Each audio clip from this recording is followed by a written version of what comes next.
Dos. Bueno, ya se empezó a presentar.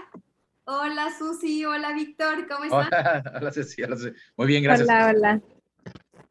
Bueno, pues me da mucho gusto verlos y nos da mucho gusto saludarlos desde Cell Reflector con una nueva cápsula y con un invitado especial en este programa y que nos va a seguir acompañando. Víctor Barrera Enderle, te damos la bienvenida. Muchas gracias, Ceci. Encantado de estar aquí con ustedes en tu programa, en tus cápsulas que me gustan mucho. Y bueno, ojalá que pueda ayudarles a colaborando con lo poquito que pueda, pero feliz de estar aquí. No, Muchas gracias.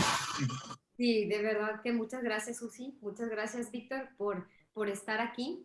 Y bueno, vamos a hablar respecto al Día Mundial de la Lucha contra la Depresión, que se celebra el 13 de enero de 2021. Bueno, cada 13 de enero se viene celebrando y me voy a regresar una diapositiva y voy a presentar a Víctor Barrera Enderle. No voy a leer, me voy a permitir. No, por favor. Si me lo permites, no voy a leer todo tu historial. No. Sí. Todo tu currículum porque me tardaría yo creo que media hora, una hora. Ajá. Pero sí quiero mencionarles que Víctor es licenciado en Letras Españolas por la Universidad Autónoma de Nuevo León. Realizó maestría y doctorado en la Universidad de Chile y trabaja con diversos registros como ensayo, crítica, historiografía de la literatura, crónica, diario, diálogo, epístola y biografía. Obtuvo el certamen nacional de ensayo Alfonso Reyes en 2005, fue premio internacional de ensayo Ezequiel Martínez Estrada en 2013, en 2017 fue reconocido con el premio a las artes por la Universidad Autónoma de Nuevo León. Y bueno, y aparte de todo esto que les acabo de decir, fue director de la revista Armas y Letras y coordinador del Centro de Escritores de Nuevo León. Ha publicado, entre otros libros de la amistad literatura, Lectores insurgentes, la formación de la crítica literaria hispanoamericana, en 1810-1870, y El centauro ante el espejo, charlas y apuntes sobre el ensayo. Víctor no nada más ha hecho esto, yo creo que se quedó muy somero en su currículum, porque aparte se desempeña como investigador de tiempo completo en la Facultad de Filosofía y Letras de la Universidad Autónoma de Nuevo León y pertenece al SNI, al Sistema Nacional de Investigadores. Pero también quiero agregar que es mi profesor, puedo decir que es mi profesor y estoy muy, muy orgullosa de ello. También escribe en El Porvenir, fue becario del FONCA en el 2008 y fue investigador visitante en el Instituto Iberoamericano de Berlín de 2003 a 2004. Y aparte de todo esto, imparte un taller de literatura hermosa, en el cual he podido participar desde el 2010, ya tiene 10 años, y también por ahí fue miembro o fue coordinador en ARPAC. Así, bueno, sí, el taller nacional ARPAC, de hecho. Exactamente. El ARPAC que es de psicoanálisis. Asociación Regiomontana de Psicoanálisis, sí, así es. Muchísimas gracias, Víctor. Sí. Y aparte de todo esto, quiero decir que es un amigo entrañable, es una persona extraordinaria y que más allá de estos títulos, es una persona extraordinaria. Y bueno, vamos a dar inicio con esta cápsula precisamente de Self Reflected sobre el Día Mundial de la Lucha contra la Depresión. Va a estar presentado como todas las cápsulas que hemos venido haciendo o las que llevamos. Susi Josoria, que no puede estar en estos momentos con nosotras o con nosotros, y va a ser presentado por Susi Rivera, Víctor Enderle y una servidora, Cecilia Jaques. Te cedo la palabra, Susi. Vamos a comenzar pensando en el arte, la literatura y la subjetividad. Y vamos yo creo que a mencionar un poco qué es la depresión y cómo nosotras lo hemos vivido o nosotros. Te cedo la palabra, Susi. Gracias. Recordemos que la depresión no es solamente se trata de una tristeza pasajera. A veces es tan fuerte que nos lleva a la misma muerte. Esto por diversas causas, no simplemente porque, ay, estoy deprimido, estoy triste, quiere decir que me voy a dirigir a esta salida, ¿no? Sino que a veces la misma depresión no puede uno recuperarse de la noche a la mañana, a veces se necesita ayuda y esta ayuda viene de las redes de apoyo, de redes médicas o propiamente yendo a un psicólogo. La mayoría de las gentes con depresión sienten que es necesario tratarse con medicamentos o con psicoterapia, o a veces ambos. Recordemos también que los síntomas a veces son dolores en el pecho, ganas de llorar así de la nada, o nada más porque viste que el gatito se cayó y ya quieres llorar, o porque estás viendo una película y en lugar de reírte, te da el sentimiento de llorar, y eso es una señal de alarma, porque también te invade un sentimiento de desesperanza, que eso es perder el significado de la vida, el propósito, tener arrebatos de irritabilidad, perdón, frustración, incluso tener asuntos de poca importancia. Es decir, como que, no me acabé el agua, pues no, me la puedo tomar a la hora que quiera, pero perdiéndole esa importancia. O sea, es decir, sé que me la debo de acabar, pero no hay problema si no me la acabo. Estar perdiendo el interés inclusive de nuestra propia persona. O sea, dejarnos de lado prácticamente, que perdernos a nosotros mismos. No sé si. Exactamente. Detuve la presentación de la pantalla debido a que recibimos algunos comentarios y decían que, bueno, les gustaría más que fuera una especie de diálogo, y eso es lo que tratamos de intentar hacer. Entonces, como bien lo mencionó Susi, ¿cómo se puede manifestar la depresión en una persona? A veces, como bien lo dijo Susi, no perdemos el interés por las cosas, ya no nos motiva lo que antes nos motivaba, no sé, si nos gustaba correr, ya no vamos a correr, si nos gustaba ver cierta serie, programa o leer, ya no. ¿Cómo lo pude o cómo pude decir, sabes qué, Cecilia, hay algo que está pasando en ti, hay algo que no está funcionando bien? Porque tuve un seminario muy interesante de metodologías feministas y género, y llegó un momento en que terminé el semestre de metodologías feministas y me pidieron realizar un ensayo.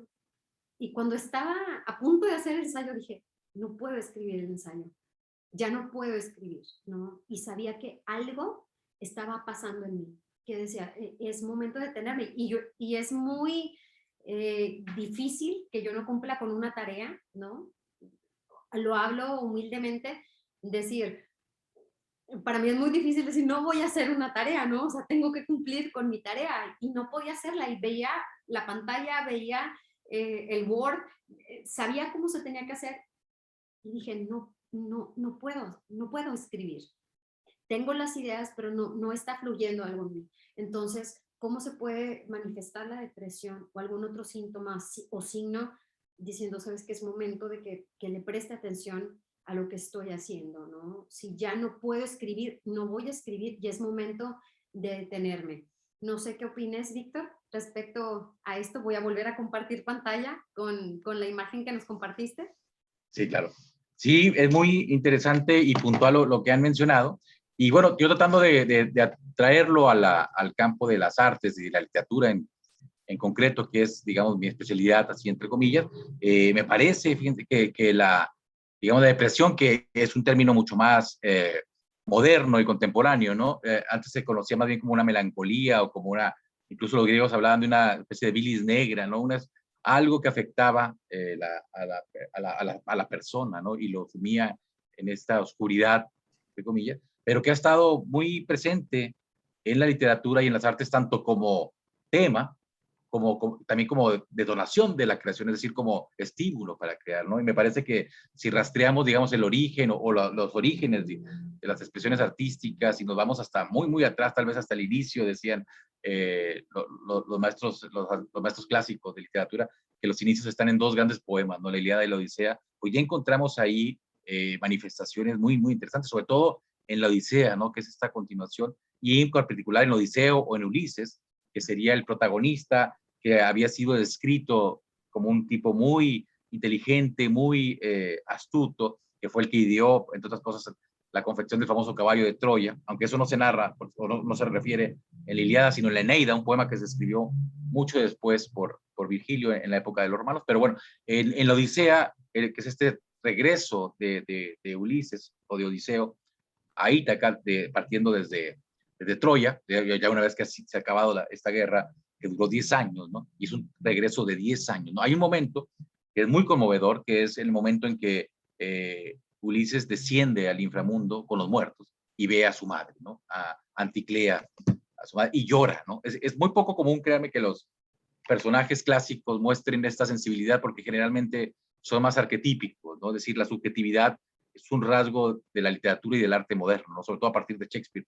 Podemos decir que Hamlet ya sería un personaje tremendamente moderno porque tiene dudas, porque tiene sus emociones afloran, digamos, en el drama, en la escritura, pero ya en Ulises aparece, ¿no? Y entonces a mí me parece ese rasgo muy, muy significativo, porque al final regresa Ulises, regresa con Penélope, regresa con Telemaco, con su hijo, pero no hay una satisfacción completa, ¿no? Hay algo ahí, una melancolía, una sensación de pérdida que lo acompaña, es decir, el personaje se ha transformado, se ha transfigurado, y eso va a caracterizar o va a ser una de las características de la literatura occidental, ¿no? O sea, es decir, esta idea de que algo siempre nos detiene en el periodo clásico, digamos, es el destino, los dioses, y conforme nos acerquemos a la literatura moderna, pues va a ser la orfandad del ser humano, ¿no? Y sobre todo, como nos acerquemos a nuestro presente, digamos que ya la modernidad, la ilustración, la revolución industrial, el desarrollo del capitalismo, pues va a exigir de las personas un alto rendimiento, ¿no? Entonces creo que ahí es donde los sentimientos de angustia, de depresión y todo se van a agudizar y van a ser característicos en el arte. Por ejemplo, el arte romántico, podríamos decir, es un arte que podríamos calificar así, sin tratar de generalizar, pero de depresivo, ¿no? ¿En qué sentido? En que se hace como una reacción a este intento de racionalizar la realidad, de productivizar las actividades humanas, ¿no? De sacarle rendimiento, de asalariar a las personas, ¿no? Entonces surge este artista o este personaje bohemio, como Baudelaire, por ejemplo, en el París del siglo XIX, que rechaza eso, pero al mismo tiempo no puede escaparse, ¿no? Porque ya no es, dice Baudelaire en uno de los versos del Sprint de París, que el artista ha perdido su aura sagrada en la época moderna. ¿Qué quiere decir con esto? Que claro, que ha entrado al mundo de la productividad, ¿no? Y que si no produce, pues va a quedarse sin trabajo. Entonces hay una ambigüedad, una sensación ambigua que por supuesto agudiza el sentido de depresión, ¿no? Y entonces vamos a tener esta imagen ya más común del poeta o el pintor, como Van Gogh, por ejemplo, ¿no? Que no encaja con la sociedad y que eso le causa un conflicto interior muy fuerte, ¿no? Y que se manifiesta en su propia creación artística, ¿no? Pero tenemos ya estos creadores muy, muy intensos, y Dostoyevsky, por ejemplo, en fin, hay hasta Kafka, nos podemos, la lista, o sea, conforme vemos que transitar del siglo XIX al XX, Camus, Sartre, en fin, esa sensación de angustia, esa, digamos, sondeo existencial, pues va a ir en aumento, ¿no? Y se da precisamente en la medida en que el ser humano moderno se siente más angustiado ante una vida que exige ciertas cosas, que nos exige ciertos comportamientos y que nos agota emocionalmente, ¿no? Y ahí la depresión pues empieza a tomar una forma ya mucho más clara. Claro.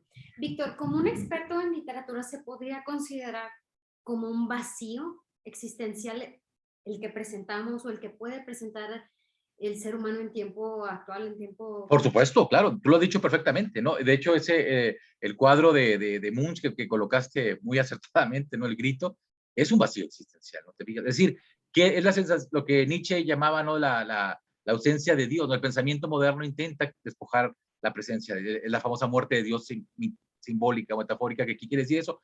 Que intentas colocar al ser humano en una mayoría de edad, o sea, como hacerlo responsable de sus actos, que ese es el drama también psicológico de los hermanos Karamazov, por ejemplo, de Dostoyevsky, ¿no? Donde entonces si Dios a muerte todo se puede, ¿no? Pero ¿qué conlleva eso? Conlleva un tremendo vacío de sentido y una angustia y un sentimiento de culpa, es decir, no la racionalidad como tal solamente no garantizó la felicidad del ser humano, al contrario, ¿no? Como que lo colocó en una sensación precisamente de vacuidad, donde los supuestos sentidos trascendentales de la vida aparecen como vacío, ¿no? Y en ese vaciamiento, pues en lo que se intenta es crearle sentido, ¿no? Buscarle, y eso es una de las grandes búsquedas del arte moderno, ¿no? Construir un sentido o varios, digamos.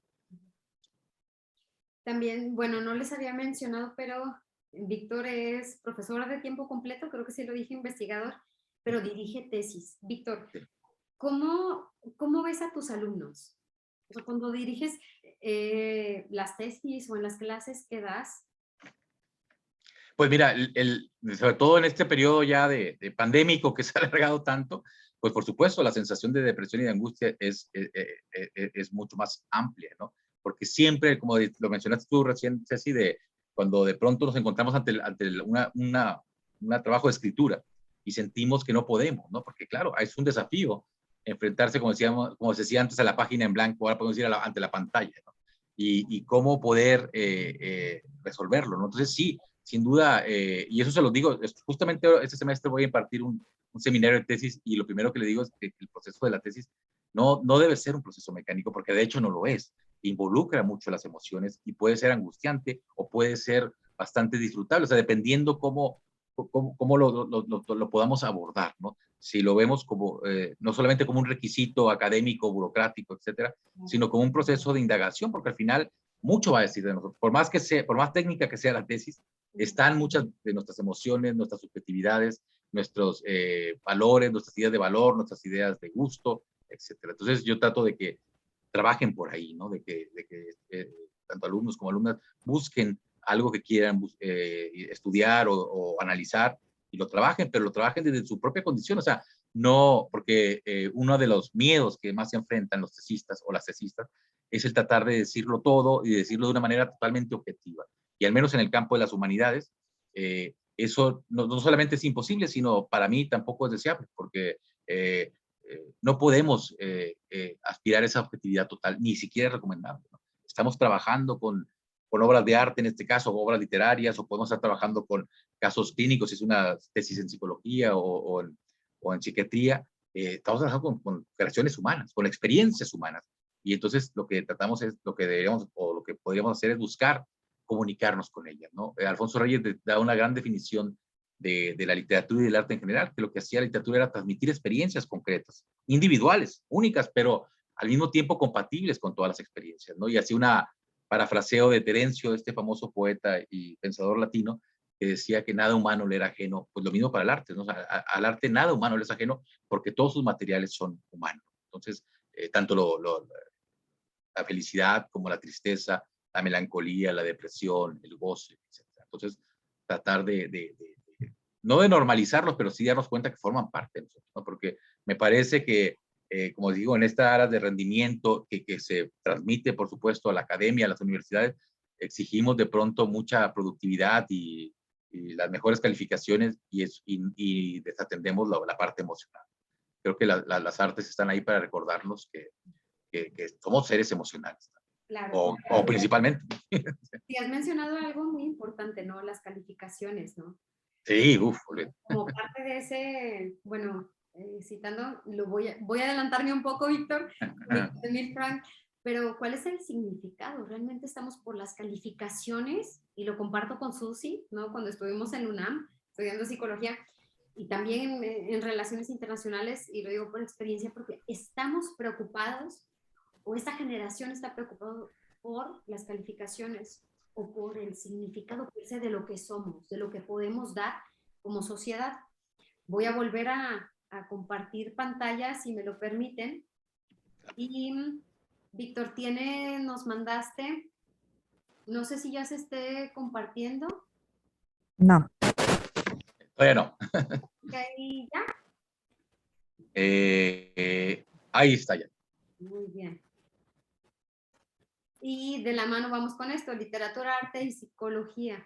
Y Víctor nos hizo el favor de enviarnos 2 Dos poemas. pequeños poemas, sí, exacto, de la literatura hispánica, digamos. Uno es clásico del siglo de oro español de Quevedo, el Miré los muros de la patria mía, y el otro es Los heraldos negros de César Vallejo, ¿no? Gran poeta peruano. Y solamente como una breve muestra de lo que implica el dolor y la depresión, o cómo han sido detonantes, ¿no? Son poemas que tienen mucho de filosófico también, pero tienen mucho de humano, ¿no? También de donde el dolor es el detonante. Y bueno, si te parece, si te parece, Susi, leo los dos y los comentamos, o leo uno como ustedes gusten y luego comentamos. Si quieres, Susi, Empiezo con Quevedo. ¿puede empezar Susi con Quevedo? Mire los Bueno, patria mía. okay. ¿Te Sí. parece bien? Muy bien. Ok. Miré los muros de la patria. Miré los muros de la patria mía. Si un tiempo fuertes ya desmoronados, de la carretera de la edad cansada, por quien caduca ya su valentía. Salíme al campo.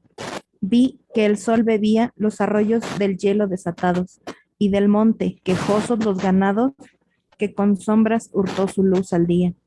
Entré en mi casa, vi que amancillada de anciana habitación era despojos, mi báculo más corvo y menos fuerte. Vencida de la edad, sentí mi espalda y no hallé cosa en qué poner los ojos que no fuese recuerdo de la muerte. Wow.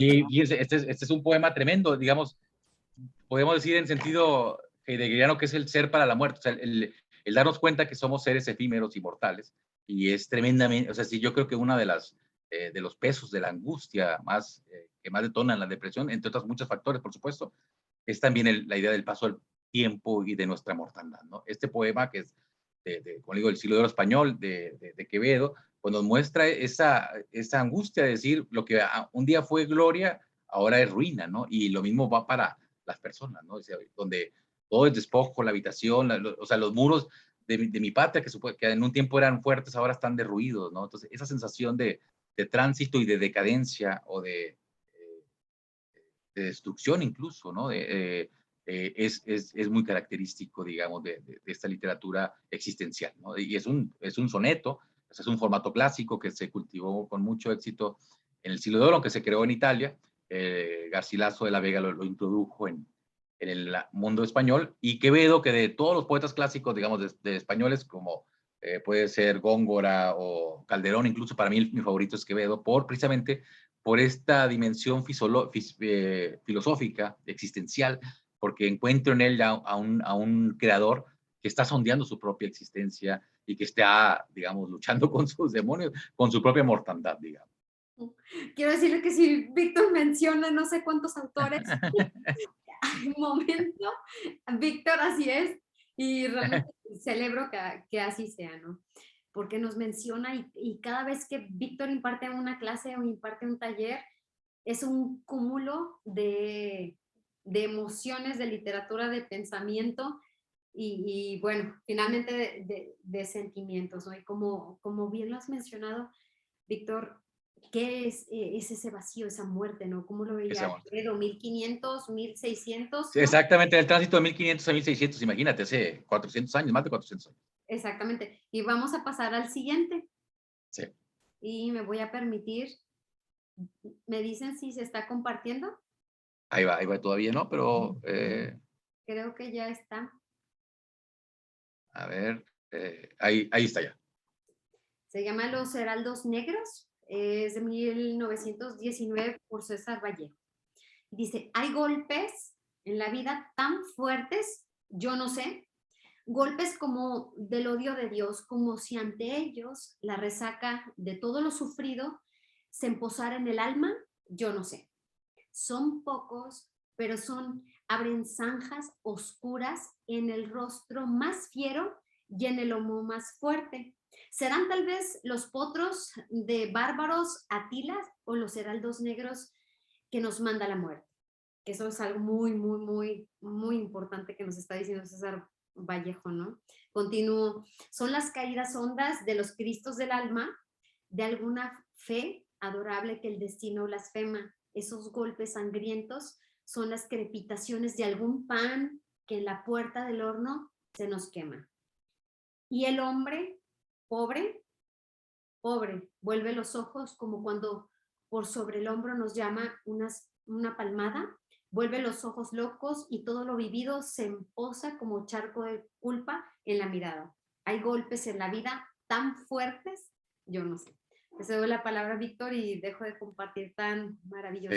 No, es un poema muy intenso, uno de los poemas más intensos de la literatura hispanoamericana y de los que inician o detonan la modernidad poética y literaria hispanoamericana, ¿no? Es decir, es imposible pensar en la poesía de Octavio Paz o en de cualquier otro poeta contemporáneo o reciente sin la poesía de Vallejo, ¿no? Vallejo, y precisamente por esta sensación, si se fijan, es un tremendo drama el que nos transmite, un drama existencial de vacío, de abandono, como digo, de esta orfandad divina, ¿no? Donde los heraldos negros se acercan, ¿no? Es decir, los mensajeros de la muerte, es de nuevo, y se conecta un poco con el soneto de Quevedo, con esta idea de que al final los seres humanos morimos, ¿no? Y eso crea, por supuesto, una sensación de soledad y de angustia, y que conforme avanzamos en el tiempo, nos acercamos a la era moderna o posmoderna, pues se vuelve más complicada, ¿no? ¿Por qué? Porque nos sentimos más solos. Irónicamente, la tecnología y las cosas materiales avanzan, pero la comunicación entre los seres humanos, la comunicación entre las personas se vuelve más complicada, ¿no? Y aquí de nuevo podríamos recurrir a Kafka, ¿no? Que es tal vez uno de los más grandes autores del siglo XX, simplemente en la metamorfosis, ¿no? La sensación de este personaje, Gregorio Samsa, que despierta como una cucaracha. Bueno, ahí es una tremenda alegoría, un simbolismo de un ser que de pronto ante esa angustia, ante esa depresión, es incapaz de comunicarse ante el resto de su familia y del mundo, ¿no? Él es un empleado, si mal no recuerdo, de una tienda de seguros o es un vendedor que tiene que viajar, tiene que levantarse, arreglarse, tomar el tren para poder trabajar en esta familia de clase media, burguesa, de Europa Central, y no puede hacerlo. O sea, es decir, uno se pregunta, ¿realmente se convirtió en un insecto o se siente como un insecto, ¿no? En un caparazón que no puede ni siquiera levantarse, ¿no? Ni emitir una palabra, no emite ruidos. Y eso, digamos, esa angustia, esa sensación de soledad, pues de nuevo nos remite al grito de Munch o a muchos cuadros de Van Gogh, en fin, esta búsqueda de comunicar y también esa imposibilidad de pronto de lograr. Esos es como los parámetros en los que se mueve el arte moderno. Claro, Víctor, y bien has referido cómo es nuestra modernidad, ¿no? Cómo es el globalismo, cómo es lo que estamos viviendo, ¿no? Si quiero demostrarle algo, afecto, cariño, amor o de la forma que sea, le mando un WhatsApp. Exactamente, no te fijas. O sea, hay tremendas vías de comunicación, pero seguimos, o sea, y eso es algo que previó Kafka, ¿no? Decía que al final uno de los grandes dramas es la incomunicación, ¿no? La incomunicación social y también familiar, ¿no? Es famosa su carta al padre, que es un documento bellísimo, pero que él nunca se atrevió a enviar en vida, ¿no? O sea, es un documento póstumo donde habla de esa sensación de angustia y de incomunicación. Y es en lo que estamos, ¿no? A veces Exactamente. no sabemos en qué momento y va muy de la mano, tal vez para las personas que nos estén escuchando, pareciera como la literatura, como si el arte estuvieran un poco alejados, pero cuando ya retomamos la historia, nos vamos dando cuenta que todo tiene un hilo, ¿no?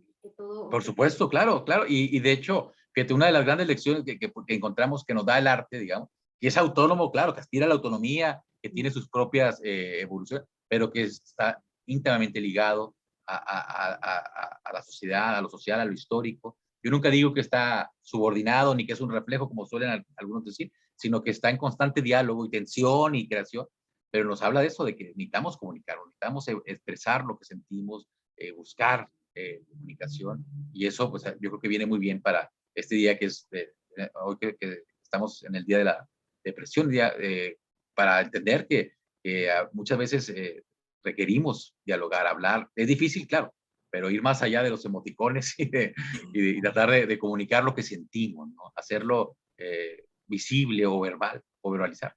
Exacto. Definitivamente, como tú lo bien mencionas, Víctor, es necesario muchas veces buscar esa ayuda, ¿no? Porque hemos Claro. cargado tanto, ¿no? Cuando lo mencionaba en el momento que yo ya no pude escribir el ensayo, dije, ya no puedo. Y dije, algo está ocurriendo en mi organismo, en mi mente, en mi sistema límbico, que ya no está funcionando.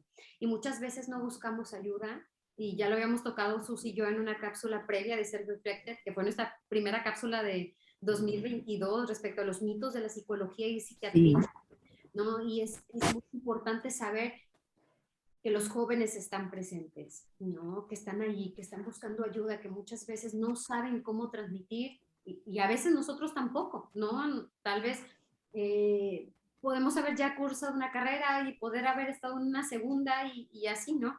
Sin embargo, eso no significa que no tengamos dificultades, que no tengamos problemas, pero lo importante es poder expresarlo y yo creo que los psicólogos, las psicólogas, los psiquiatras han hecho y siguen siendo un papel fundamental que se ha visibilizado en nuestro mundo contemporáneo. Ya lo decía, hace cuántos, yo creo que siglos lo mencionaste, Víctor, ¿no? Sí. Desde la, bueno, y ya no sé de cuánto, Liliada, la Odisea. Mira, o sea, los transcribieron 800 años antes de Cristo, cuando los griegos adaptaron la escritura de los fenicios, pero se recitaban desde 1500 años antes de Cristo. Imagínate. Entonces, ¿qué es importante? Saber que la depresión puede existir, existe, y a veces parece, como lo platicábamos hace unas horas, Víctor y yo, como invisibilizada, ¿no?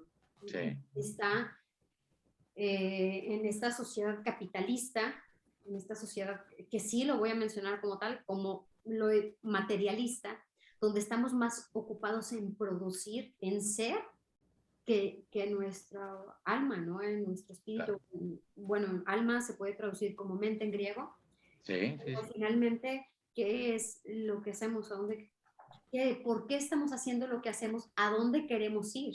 Y yo creo que Susi es un parteaguas en mi vida, porque cuando decidimos hacer estas cápsulas de Self Reflected, pensamos en todas aquellas personas que no tienen la posibilidad de tener un apoyo psicológico, ¿no? Un apoyo psicosocial a la mano, que no pueden tener ese acercamiento, y quisimos hacer estas cápsulas con ese fin principal. Y bueno, voy ya sin tanto, les voy a pasar a la siguiente, Víctor.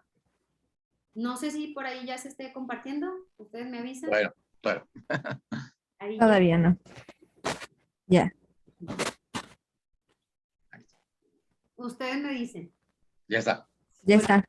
Platicamos, estaba compartiendo hace, no sé, una semana con Víctor acerca de Víctor Emil Frank, un gran logoterapeuta, psiquiatra, médico vienés, y también ya lo había compartido con Susi en nuestra cápsula anterior. Lo revisamos, supimos de él cuando estamos en primero o segundo semestre, pero ha sido un parteaguas definitivamente en mi vida. Y queremos despedir esta cápsula, no sin antes, por supuesto, con intervención de Susi y de Víctor, pero esta frase es muy, muy hermosa. Viene en el hombre en búsqueda de sentido, que les compartimos en una cápsula anterior de Self Reflected, de mitos de la psicología. En nuestra recomendación de la semana, voy a permitir, y si ustedes me lo permiten, voy a leerla. Y dice: todo puede serle arrebatado a un hombre, menos la última de las libertades humanas, el elegir su actitud en una serie dada de circunstancias, de elegir su propio camino. No podemos cambiar la situación, muchas veces no podemos cambiar la situación que estamos viviendo en el presente. Y con esto quiero hacer una acotación. Y continúo: si no está en tus manos cambiar una situación que te produce dolor, siempre podrás escoger la actitud con la que afrontes ese sufrimiento. Si quieren, les cedo la palabra si quieren comentar algo, Víctor, Susi.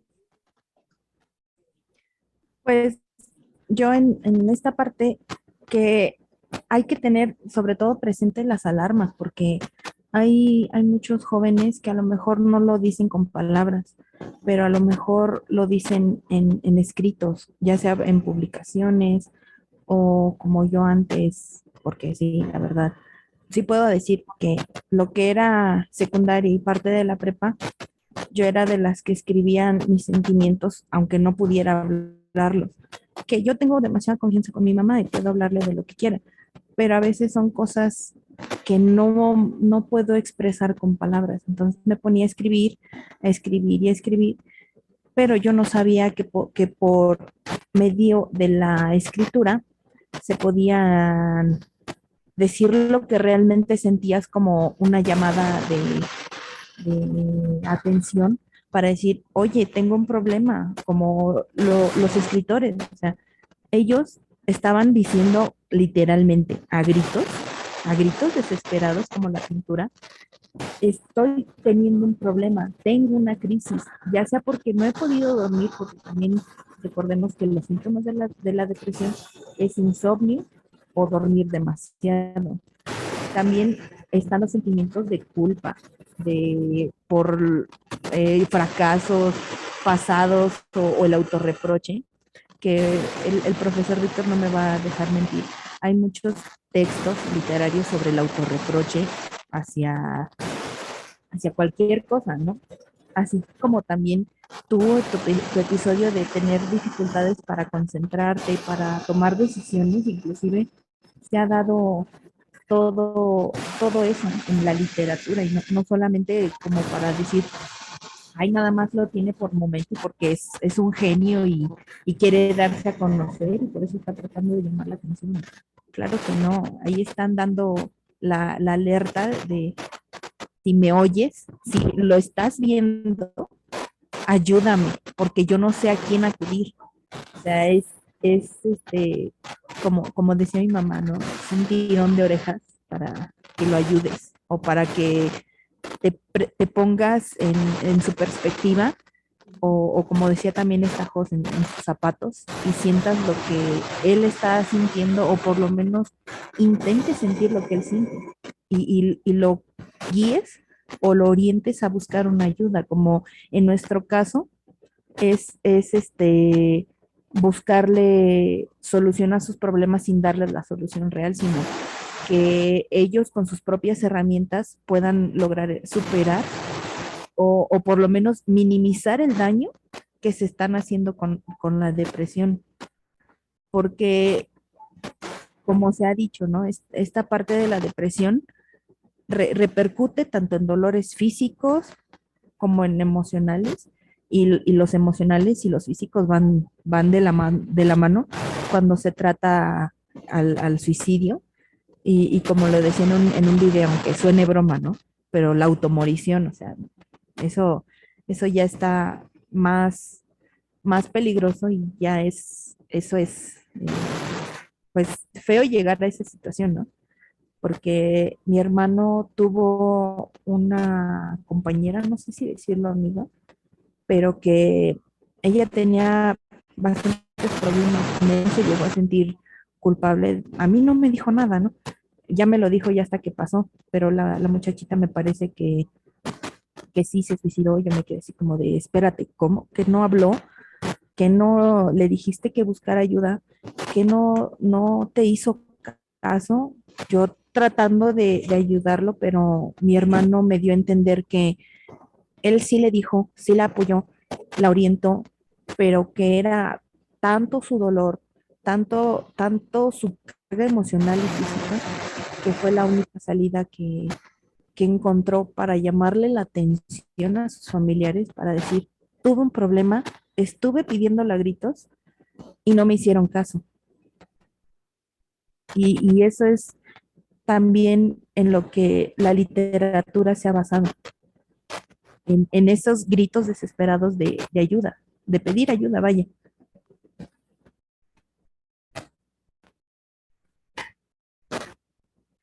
No, pues muchas gracias, Susi. En verdad, siempre cuando compartes algo es muy, muy interesante y muy profundo, ¿no? Y son como lo que mencionaste, esos gritos desesperados que no sabemos, tal vez, o pudiera ser que el origen de nuestra problemática no sea nuestra, sea de alguien más y estemos cargando un peso añadido que no es de nosotros, ¿no? Entonces, ¿qué es lo importante o qué es lo que queremos hacer en estas cápsulas o cuál es nuestra pretensión? Poder prevenir este tipo Claro. de situaciones, ¿no? Cualquiera que haya pasado depresión o ansiedad que van muy de la mano, ¿no? Por todo este sistema, tanto que sucede en nuestro sistema límbico, tanto mecánico como químico, a veces no hay una explicación. Dices, por qué no me quiero levantar? ¿No? O ¿qué es lo que está pasando? Ya no me quiero despertar. No he llegado a ese nivel, pero sí lo puedo compartir como Susi lo compartió en otras cápsulas cuando se sentía deprimida y compartir su experiencia que puede servirle a otras personas, pero yo llego en un momento en que pues no sé a dónde voy, no sé qué estoy haciendo. Tal vez las personas a mi alrededor dicen que las cosas que estoy haciendo no están bien, pero para eso tenemos y contamos con psicólogos, con psicólogas, con psiquiatras que han sido un parteaguas en nuestra vida, que nos han ayudado, que nos han impulsado a tomar decisiones que tal vez no hubiéramos tomado y que nos han ayudado y que nos siguen ayudando en este camino, que no es fácil, pero tampoco tiene por qué ser complicado, ¿no? Pero no podemos minimizar en ningún momento, y creo yo, si me lo permiten decir así, no podemos permitir que exista un alma, perdón, por ahí en el mundo que, que no pueda recibir ayuda, ¿no? O que esté ahí, que esté tratando de buscar ayuda y que no la reciba a tiempo. En muchas instituciones, sí, pero ¿qué es lo que pasa? Y como lo decía Susi, son esas alertas que no vemos, son esas llamadas de auxilio, llamadas de ayuda, esos gritos desesperados como el de Edward Monk, que no los vemos y que muchas veces aparecen, ¿no? Como si no estuvieran ahí. Entonces, esta cápsula, más allá de hablar de la depresión, es una cápsula que nos invita y que nos mueve a que podamos pedir ayuda, a que las personas que estén en alguna situación complicada y que piensen que es mínimo, que no me está pasando, que ya estoy, algunos pacientes me lo han mencionado con que si ya me siento como robot, o sea, voy al trabajo, hago todo mecánicamente y siento que no, o pues simplemente no tengo ganas de bañarme, pero no es un día, son 2 días, 3, 4, 5, una semana y estamos viendo ahí signos y síntomas de que algo está pasando. No sé si quisieras agregar algo, Víctor. Sí, nada más para cerrar, retomar algo muy importante que dijo Susi y esta búsqueda de empatía. Creo que, por ejemplo, el arte y la literatura tienen eso de ponerse en el lugar de las demás personas, ¿no? Esa es como una de sus cualidades innatas, digamos, claro. O sea, al leer estas obras, al ver contemplar estos cuadros o estas películas, incluso nos colocamos en otras vidas, en otras experiencias, y eso nos vuelve más sensibles y más abiertos a eso, ¿no? La cita de Frank que me encantó, que leíste, esa también me hizo recordar a otra Frank, aunque sin L, que es Ana Frank, que es otra de mis autoras favoritas, y también retomando lo que mencionaba Susi, de cómo ella escribía, ¿no? Cómo puede ser también una gran vía, porque al escribir en un diario, por ejemplo, nos estamos desdoblando también, estamos siendo otra persona. Es lo que hace Ana Frank, es lo que le ayuda a sobrevivir, escondida en una casa en Ámsterdam, entre los muros, ¿no? Durante la ocupación nazi, y ese es uno de los textos más bellos de la literatura del siglo XX, ¿no? El diario de Ana Frank es absolutamente conmovedor. De hecho, no se cansa de ver, pero yo tengo un cuadro atrás de Ana Frank. Yo soy un fanático de Ana Frank. A mí me ha conmovido mucho desde niño la lectura de este diario, precisamente por eso, por cómo la escritura, la literatura no tiene que ser esta cosa así de bestseller o de gran difusión, sino que es algo que nos toca inmediatamente, ¿no? Yo también, por ejemplo, cuando falleció mi padre, yo encontré mucho consuelo en la literatura. Por ejemplo, un poema de Sabines, algo sobre la muerte, el mayor Sabines, que me parece uno de los grandes poemas del siglo XX mexicano, ¿no? Es bellísimo, es conmovedor y también es perturbador, por supuesto. O la oración del 9 de febrero sobre la muerte del padre de Alfonso Reyes. Es decir, por no hablar de los textos de un poema medieval, Coplas a la muerte de su padre, de Jorge Manríquez, ¿no? Donde ya también en ese poema, por cierto, se habla de esta sensación de muerte. Entonces, la literatura o el arte en general, y eso es como un consejo también, ahora sobre todo que estuvimos tanto tiempo encerrados, nos puede ser una gran compañía, nos puede ayudar a sobrellevar la angustia, la soledad, la depresión, porque nos compartes estas experiencias, ¿no? No digo que seas siempre optimista, de hecho la mayoría del arte no lo es, pero es precisamente esa condición humana la que nos hace más sensibles, ¿no? Y esa empatía, ponernos en el lugar de las demás personas, lo que nos posibilita para estar más receptivos y darnos cuenta cuando personas cercanas a nosotros están pidiendo ayuda de manera indirecta, ¿no? O inconsciente, y saber escuchar, ¿no? Te voy a interrumpir, Víctor, porque Sí, no, por favor. dijiste no optimista, y yo creo que todas aquellas personas que se dedican al arte, a mí me tocó tener la fortuna de estar en Barcelona en la Fundación Joan Miró. Tener unas amigas extraordinarias que trabajan en el arte, y luego yo trabajar en el arte y en la cultura. Y tal vez la sociedad nos ha hecho creer que aquellas personas que trabajan en el arte o que pintan o que escriben no producen, ¿no? Y porque a mí misma, pues sí, me lo dijeron, ¿no? O sea, ¿y tú qué estás haciendo ahí, no? Debes estar en una empresa, una cosa así.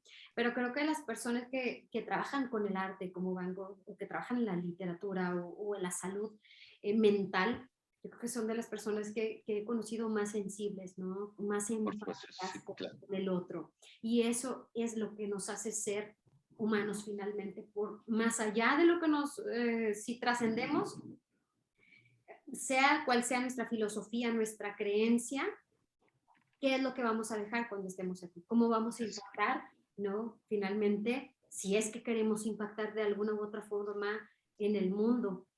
Pero yo creo que lo más hermoso y lo más importante es que el ser humano, nosotros como seres humanos podemos cometer muchos errores, pero podemos buscar la forma de si sabes que puedo salir adelante. Claro. Muchas veces el fracaso no es como, no tuve éxito, sino simplemente es como la antesala, ¿no? Y en nuestras conversaciones filosóficas me lo has mencionado muchísimo, Víctor, y agradezco en verdad tanto a Susi, que es un alma súper hermosa y una persona que admiro muchísimo, tanto a ti como Víctor, por todo este acompañamiento y porque finalmente tratamos de ser mejores seres humanos. Pero quisiera despedir esta cápsula invitando a todas aquellas personas que necesiten ayuda, que la busquen. A veces es difícil decir, pues necesito ayuda porque pues Susi es psicóloga, ¿no? Susi, como lo dijimos en la cápsula anterior, no necesita ayuda, Susi es psicóloga o la otra es psiquiatra o el otro es psiquiatra, no tienen problemas. Y no es así, muchas veces sí los tenemos, no dejamos de ser seres humanos y necesitamos ayuda. Y lo más importante es que siempre va a haber alguien que esté ahí, ¿no? Para ayudarnos, para acompañarnos, para guiarnos, para darnos una luz en el camino. Y bueno, ya sin hablar tanto, o si quieres agregar algo, Víctor, antes de cerrar nuestra super cápsula. Yo nada más agradecerles mucho tanto a Susi como a ti, Ceci, la invitación. Estoy muy contento y he disfrutado mucho la charla y he aprendido mucho charlando con ustedes. No, hombre, al contrario, Víctor. Víctor es una persona muy, muy, muy, y quiero decir sumamente humilde. Es una biblioteca andando. Lo admiro desde hace muchísimo tiempo. Tiene una colección, yo creo que, y someramente dijo 5,000 libros, pero yo creo que no son 5,000 libros los que tiene en su casa. Y lo admiro no nada más a Víctor, sino Susi, porque son personas que están preocupados por los otros, ¿no? Son personas empáticas, y creo que lo que nos falta en esta sociedad es el otro, el que el otro importa, el que está ahí, ¿no? Y muchas veces nuestro compañero de trabajo puede aparecer desapercibido, ¿no? Y tal vez nuestra misión, tal vez como psicólogos, es estar ahí, ¿no? Acompañando, no nada más con Susi y conmigo, sino que hay muchas personas que nos pueden brindar ayuda. Entonces yo tenemos una referencia muy buena de muchas personas que son grandes psicólogos y son grandes psiquiatras y que nos han ayudado y que nos siguen acompañando en el camino. Y pues bueno, no sé si quieras despedirte, Susi o Víctor, ya para cerrar esta cápsula. Pues yo solamente quiero agradecerles a todos y como siempre digo, ¿no? Todo no puede terminar mal. Siempre debe de haber una solución. Hay que buscarle siempre el lado positivo a todo, aunque se vea de lo más terrible y de lo más siniestro que puede haber.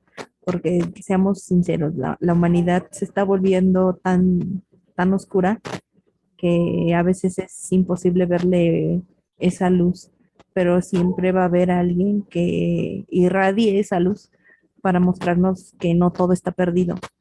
Así lo mismo como la depresión o con cualquier síntoma, no simplemente con una depresión, con, con tal vez un trastorno de bipolaridad, un trastorno de límite de la personalidad, con ansiedad, con estrés, con cualquier cosa, ¿no? Que tal vez nosotros ya no podamos manejar porque se nos escapa de las manos. Hay que buscar ayuda porque siempre va a haber alguien, un psicólogo, un médico, un psiquiatra, un psicoterapeuta, que nos va a ayudar a encontrar esa salida. No nos la va a dar fácil, porque nos va a primero enseñar a manejar nuestras propias herramientas para poder encontrar esa salida, pero por sobre todo nos va a hacer sentir que no estamos solos y que no somos ni los primeros ni los últimos que vamos a padecer lo que estamos padeciendo, ¿no? La carga que llevamos, porque yo como desde los inicios he dicho, ¿no?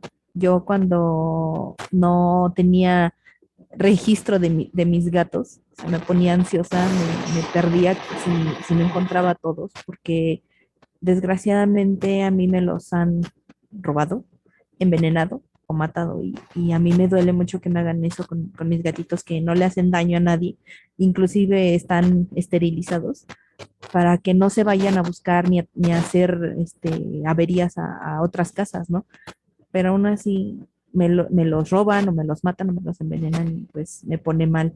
Entonces ahora lo que he hecho es siempre pasar lista en las noches, ver que están todos y sentirme más a gusto conmigo misma y sobre todo para quitarme esa carga de ansiedad que tengo. Y pues sí, lo voy a tratar con un psicólogo esa parte de ansiedad, porque no solamente una persona se basa a tener, tengo esto y nada más es esta enfermedad, no, este padecimiento, no, a veces es uno, pero a lo mejor se va arrastrando por otros tres, cuatro, o a lo mejor es el que más flota, pero el más pesado es otro y no sabemos cuál es. Entonces, con una terapia, vamos a ver qué clase de ancla es la que nos hunde o qué clase de ayuda necesitamos. O no sé si. Sí, muchísimas gracias por compartir. Susi, siempre te lo he dicho, tus experiencias de vida y todo nos alimentan, no nada más mi vida, alimentan el canal y es eso, ¿no? Seguir, como tú dices, voy a comentar esto con mi psicólogo o con mi psicóloga y voy a tratar, pero qué es lo importante y con qué queremos cerrar? Si quieres agregar algo, Víctor. No, no, no, nada más sí, agradecerle de nuevo. No, no, al contrario a ti, queriendo que por favor, si saben o sienten o ven algo en ustedes mismos, en este caso en nosotros mismos o en nosotras mismas o en alguien más, creo que es importante poner atención, ¿no? Porque muchas veces el enojo, la tristeza, el dolor, esa sonrisa que a veces habíamos mencionado Susi y yo en otra cápsula que ponemos tal vez, no es, ¿no? Y cuando te preguntan, ¿estás bien? Decimos, sí, sí, claro, sí estoy bien, se pone tu sonrisa. Y tal vez no es así, ¿no? Muchas veces pudiera haber sido que sí, pero en otros momentos puede ser que lo digamos por compromiso, porque no queremos preocupar a alguien, porque no queremos ser una carga para alguien, pero hay muchas personas que nos pueden ayudar, ¿no? Muchas veces las situaciones que cargamos o por las situaciones que pasamos no son nuestras, fueron por alguien más. Lamentablemente nos tocó a nosotros, ahora sí como dice el dicho popular o coloquialmente, nos tocó pagar los platos rotos, pero eso no significa que no tengamos esperanza para salir adelante y eso no significa que tengamos que pagar a los demás como lo hicieron con nosotros o con nosotras. Entonces, ¿qué queremos dejarle en esta cápsula de Ser Reflected? Un mundo de literatura, como nos ha compartido Víctor. Víctor Y se lo he dicho, Víctor es una biblioteca andando, definitivamente. Cada vez que trabajo con Víctor o que estoy con Víctor es aprender algo nuevo y eso es una luz en el camino, ¿no? Que tus amigos sean una luz en el camino, más allá que te digan, oye, ¿sabes qué? Ven a tomar conmigo o vamos a tomar o alcoholicémonos todos o droguémonos todos porque es una realidad y no podemos dejar de emitirla. Está tan bonito cuando alguien te dice, ¿sabes qué? Vamos, te voy a enseñar algo que no sabes. Te voy a enseñar algo de la literatura de los 1500, 1000, no sé qué, y no sé cuál, la Ilíada y la Odisea. Y es muy bonito porque estamos aprendiendo algo. Y más allá de aprender algo, lo importante es que podamos transmitirlo y que las personas puedan ser ayudadas, porque hay personas que necesitan ser ayudadas y los datos duros lo dicen. Las tasas son exponenciales de depresión y ansiedad debido a COVID-19 y esto solo lo estamos viendo en 2022, pero vamos a esperar más y no queremos ser negativos. Lo que queremos transmitirles es que puedan poner atención en su salud y que también puedan poner atención y ser un poco empáticos o tener empatía por las demás personas. Entonces, nos despedimos sin, ya no sé cuánto llevamos, se supone que era de 15 minutos, voy a compartir pantalla. Ahí están, ¿no están? ¿Sí se ve, no se ve? Que alguien me diga algo. Ahí está.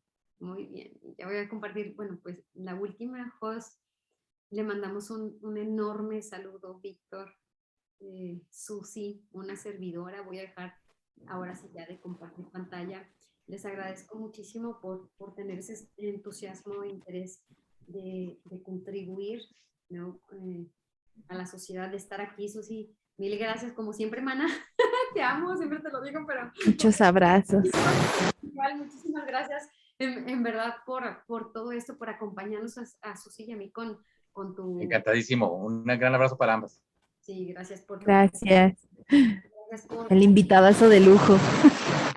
Espero que nos sigas acompañando, Víctor. No te queremos claro. pero espero que sí. Yo feliz de la vida cuando quieran, cuando gusten. Aquí estaré feliz. Sí, muchas gracias, Víctor. Entonces, les mandamos un enorme saludo y como les digo en todas las grabaciones, esta